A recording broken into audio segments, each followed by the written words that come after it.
Pero kilala niya na background check niyo na ba, Attorney Claire Yusek, itong si Attorney Andre De Jesus. Jesus, kung sino ito, anong background niya, anong personality niya para mag-file ng ganitong complaints laban sa Pangulo? Ako personally hindi pa ha. Ako hindi pa dahil kahapon lang ito sinampa. Ang nakita ko lang kasi yung party list. Yun lang Ay, yung nakita ko nag-endorse. na may Oo. isa siya sa mga pangalan na nabanggit lang ng ICI. So yun lang yung pagkakaalam natin. Ang binabanggit dito kay Attorney Andre De Jesus, ito daw ay nakababag na dati nung yung friend si Attorney Glenn Chong before. So parang kaya ganun nila tinitingnan eh. Kaaway ni Glenn Chong na supposedly isang DDS. Oo.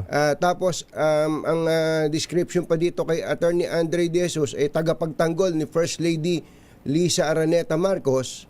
Kaya tinitingnan nila na parang ito'y moro-morong filing lamang, Yusek. Ang gusto ko kasi malaman, Antonino, kasi hindi ko naman pa nakausap ang First Lady patungkol dyan. Isinampa niya ba yung disbarment na nire-represent niya ang First Lady o he just filed it on his own? Oo, kasi marami naman nagsasampa ng disbarment pero hindi naman nila kliyente yung nagiging subject matter. So yun lang yung gusto ko malaman kasi ang First Lady sa aking pagkakaalam hindi siya nagsasampa ng kaso eh.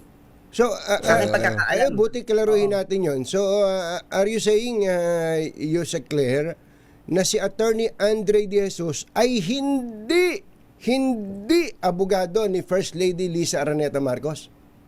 Yun nga kasi yung gusto ko malaman. Ako sabi ko hindi pa kami nagkakausap ni First Lady. Ang gusto ko lang si malaman kung sinampahan niya ba ito nang nirepresent niya yung First Lady or nag-file siya nito on his own. Kasi anybody can file a disbarment pag may nakikita kang maling ginagawa ng lawyer. So yun lang yung gusto ko malaman. Kasi ako, Anthony and Jerry, hindi ko talaga alam kung nirepresent niya ba yung First Lady sa disbarment case. Eto, may naging statement na pala ito si Attorney De Jesus na yung kanya daw ginawa, his actions are not guided by political affiliation or partisan interest, and that he not aligned with any political color.